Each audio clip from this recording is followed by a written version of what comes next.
Attention, s'il vous plaît. Nous vous souhaitons la bienvenue aux urgences. Si votre état s'aggrave, ne vous inquiétez pas, c'est normal. Les portes sont ouvertes et je vous avoue que je ne m'attendais pas du tout à ce type d'accueil, puisque la personne, je pense, était une infirmière.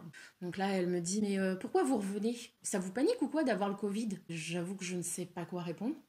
Les pompiers, je les sens un petit peu désemparés face à cet accueil. Elle leur dit en fait, mais vous lui enlevez là le masque, de toute façon ça sert à rien. Du coup ils disent oui mais là elle reprend ses esprits depuis qu'on la met sous oxygène. Elle dit oui mais c'est pas ce type d'appareillage, donc elle dit vous lui enlevez et en fait on sent elle est complètement fermée. Donc on m'installe dans une chambre et toujours très froidement elle me dit vous restez au fauteuil. Je vous avoue que petit à petit mon état forcément redescend. Je suis mais complètement épuisée. À un moment donné, je me rapproche du brancard pour essayer de poser ma tête dessus parce que je peux plus. Le médecin finit par venir. Je lui dis peut-être que j'ai fait une crise de panique. Et là, il m'explique que je vais rester mis sous oxygène et que le lendemain, je vais passer un scanner pour regarder l'état de mes poumons. Quand l'infirmière revient, j'ai le droit enfin à l'oxygène.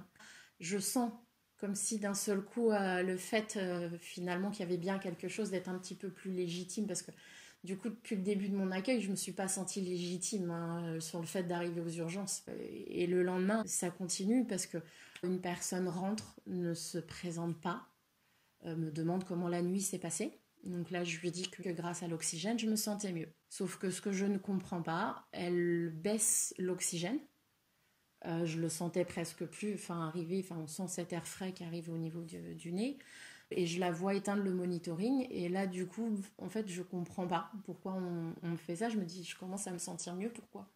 Là, je passe la matinée. J'avais interdiction de me lever puisqu'on m'avait dit qu'il y avait un risque d'embolie pulmonaire. Donc, du coup, je reste alitée. Vous n'avez pas posé la question à la personne qui a coupé l'oxygène et retiré le monitoring? Vous lui avez pas demandé pourquoi? Non, en fait, je me sentais tellement pas à ma place. Dès le début de l'accueil, finalement, on se sent légitime de rien.